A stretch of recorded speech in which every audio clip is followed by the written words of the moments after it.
क्रिया के जिस रूप से कार्य के होने का बोध होता है उसे काल कहते हैं।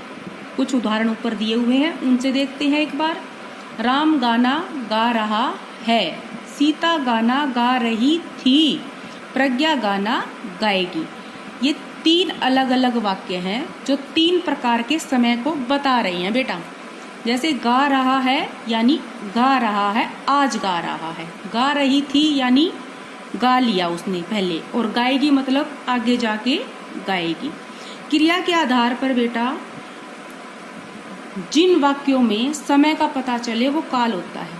काल को हम 3 भागों में बांट सकते हैं, भूतकाल, वर्तमान काल, भविष्य काल। भूतकाल का मतलब होता है बेटा जो हमने जी लिया। जैसे कल हमने स्कूल में गणतंत्र दिवस मनाया था, यानी मनाया था का प्रयोग हो रहा है। यानी दूसरे शब्दों में हम कह सकते हैं कि क्रिया के जिस रूप से कार्य के बीते हुए समय का पता चले उसे भूतकाल कहते हैं। जैसे दादी माँ मंदिर गई थी, सीता ने मधुर गाना गाया था। इन वाक्यों में थी, था आदि शब्दों का प्रयोग हो रहा है, जिससे हमें ये पता चलता है कि यह समय बीत चुका है, चला गया है।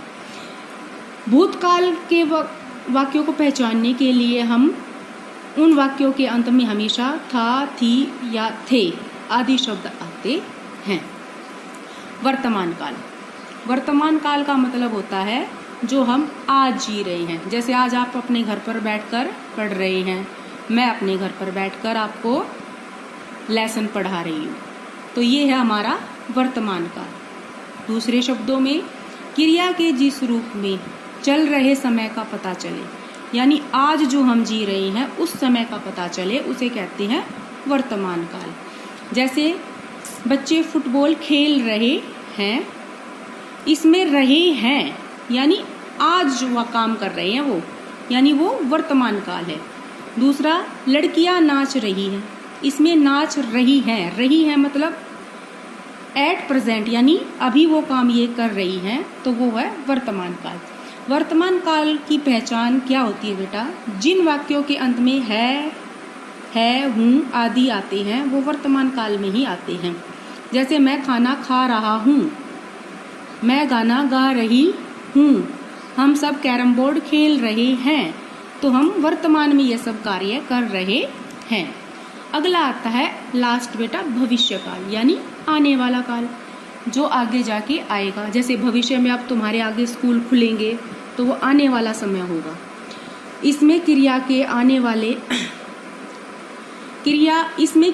आने वाले समय का पता चलता है, यानी जो समय आएगा। क्रिया का मतलब काम होता है बेटा, ये आप सब जानते ही होंगे ना। तो जो काम हम करेंगे वो भविष्य काल में आता है। जैसे हम आगरा जाएंगे, इसमें जाएंगे शब्द का प्रयोग हो रहा है बेटा, यानी गए नहीं है, जाएंगे। कल मेरा जन्मदिन आएगा, मेरा जन्मदिन आएगा, आया नहीं है। जो भी काम हम